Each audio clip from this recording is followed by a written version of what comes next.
This World War II mechanic was above the law and owned almost 20% of the world. What do you really know about Queen Elizabeth II? Queen Elizabeth II's 1926 birth date put her in the right age bracket to serve in the Second World War, but as a woman and a royal, she did not have to. In fact, according to the UK newspaper The Standard, her father did not want her to. But he eventually caved, and she became the only female member of the royal family to be sent off to the army. She enlisted in the Women's Territorial Auxiliary Corps, where she chose a surprising profession for her military service. Truck driving is traditionally a blue-collar male profession, but this is exactly the profession Elizabeth was allowed to take up during the war. Her father refused to allow her to work in the factory, so instead she was trained as a mechanic and truck driver. There are even photos showing that she learned how to disassemble, repair, and reassemble engines of different military vehicles. While she was not to be treated any differently from her fellow servicewomen, she did have the perk of getting to sleep at home in Windsor Castle rather than in barracks. During the 2016 presidential campaign, candidate Donald Trump made a crass joke. I could stand in the middle of Fifth Avenue and shoot somebody and I wouldn't lose any voters, okay? Such an act would have landed him in prison, but Queen Elizabeth II could have theoretically gotten away with such a crime, because, according to British Heritage, she was above the law. The monarch enjoys protection from all prosecution under the principle of sovereign immunity. According to Cornell University's Legal Information Institute, this principle of British common law surmises that the state, or monarch, can do no legal wrong and can only be prosecuted for its crimes by its own consent. Queen Elizabeth was the UK's head of state, and the courts and law all operated in her name.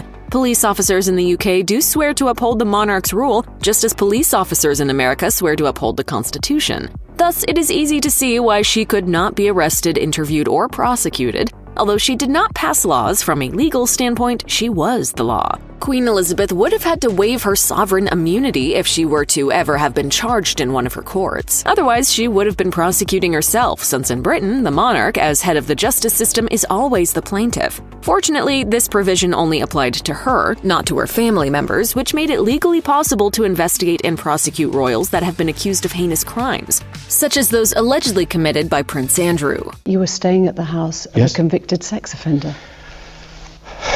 It was a convenient place to stay.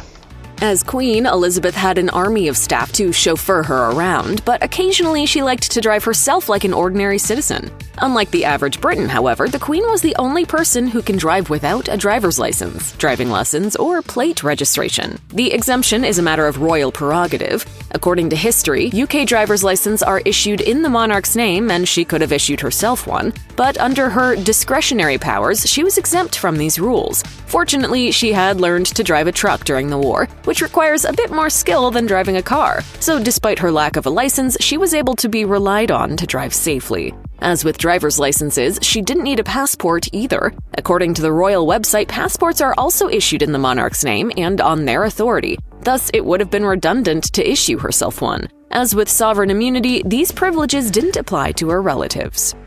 Since taking the throne in 1952, Elizabeth maintained relations with Britain's former colony, the United States. According to Business Insider, as head of state, it was her job to facilitate the special relationship between the US and UK. Thus, she met almost every US president since Harry Truman. And I hope that while you're here, you will have a very enjoyable time. Queen Elizabeth II got along swimmingly with President Dwight Eisenhower, who she met as a princess during his London sojourn as Supreme Allied Commander. They even exchanged recipes. The relationship with the Kennedy administration was more complicated. According to biography, the Queen was suspicious of President John F. Kennedy due to his father's anti-British attitudes during his 1930s ambassadorship in London.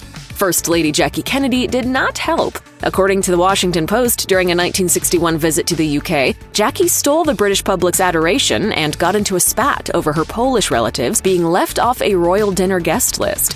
Jackie also criticized Buckingham Palace's furnishings, although it is unclear if Elizabeth ever became aware of them. It was President Lyndon Johnson who never met the Queen in person. Elizabeth was pregnant at the time of Kennedy's assassination, so she did not attend the funeral where she could have met Johnson. Although the two heads of state corresponded, they never invited each other to their respective homes. Why exactly is not known for certain.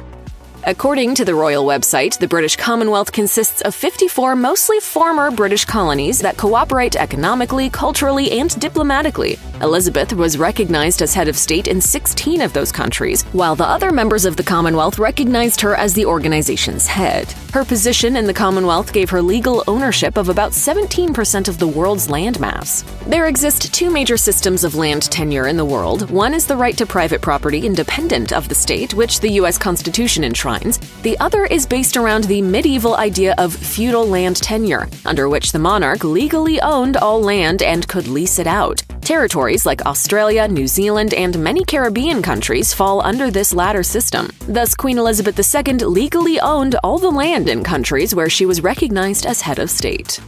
European monarchs have generally been multilingual. Multilingualism was necessary for diplomacy, religion, and internal administration. In this regard, Queen Elizabeth was the exception, as she only spoke one other language, French. Officially, Elizabeth was fluent in French, but the English-language French paper, The Local, notes that the royal establishment refused to take questions about her language skills, which raised doubts. While the Queen was able to give speeches in French with excellent pronunciation, she was reading these off a script. When talking in private conversations, the Queen appeared to be able to hold her own. However, she did resort to English at least once, casting doubts on claims of fluency.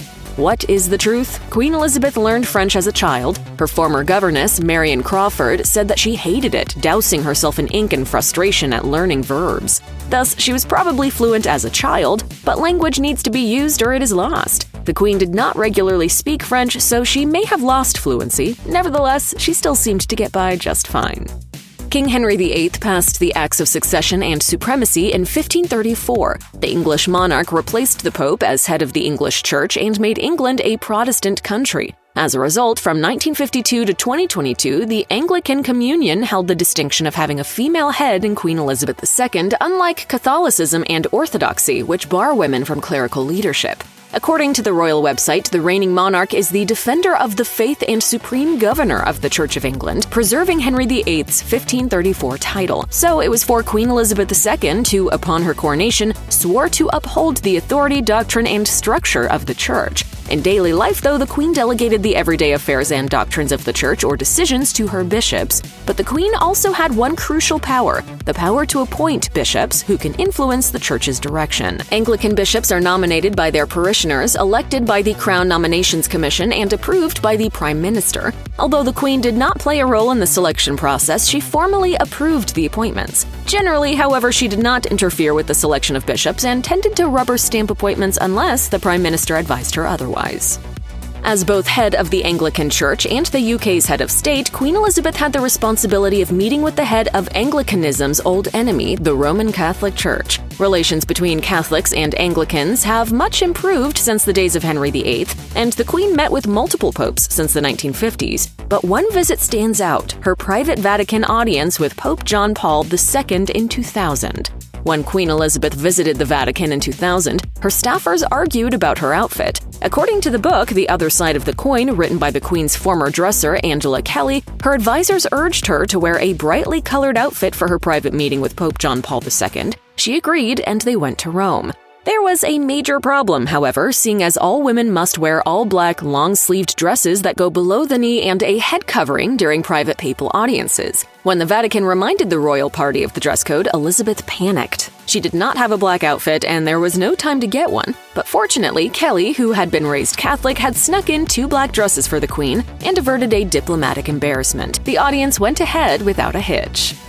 Royal life can seem tedious. Behind the glitz and glamour, there are the never-ending functions, charity events, and strict mind-numbing protocols and courtesies that must be observed. Although Queen Elizabeth was touted as a stickler for propriety and the rules, she had had plenty of opportunities to showcase her fun-loving side. One of her most memorable moments saw her jump out of a helicopter. Now, why would a then 86-year-old lady agree to jump out of a helicopter? It was all part of the promotion of the 2012 London Olympic Games. Queen Elizabeth II was escorted from Buckingham Palace by actor Daniel Craig, who played the legendary agent James Bond on the big screen.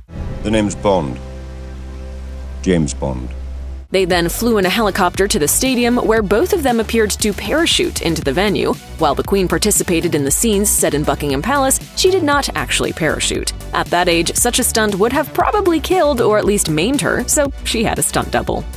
On September 8, 2022, Queen Elizabeth II's death at the age of 96 was announced several hours after it was reported her health had taken a serious downturn. The news made headlines around the world, but her funeral was to be the real showstopper. The Queen's coronation in 1953 was the first televised coronation of a British monarch in history, and her grand finale was also a global television event. Her funeral was a meticulously planned affair, surrounded by the largest security operation on British soil since the Second World War. For good reason, too. A global audience of over 4 billion people was expected to watch, over half of the population of the planet. For those that wanted to pay their last respects to the Queen in person, or for the numerous representatives of the almost 200 nations and territories that were invited, the event was even more daunting in scope on the ground. So many heads of state arrived that, to soothe a giant security headache, most were bussed into London instead of the limousines they would typically expect. And the line to see Queen Elizabeth II as she laid in state before the historic televised funeral was a truly British queue, over 10 miles long at its greatest extent.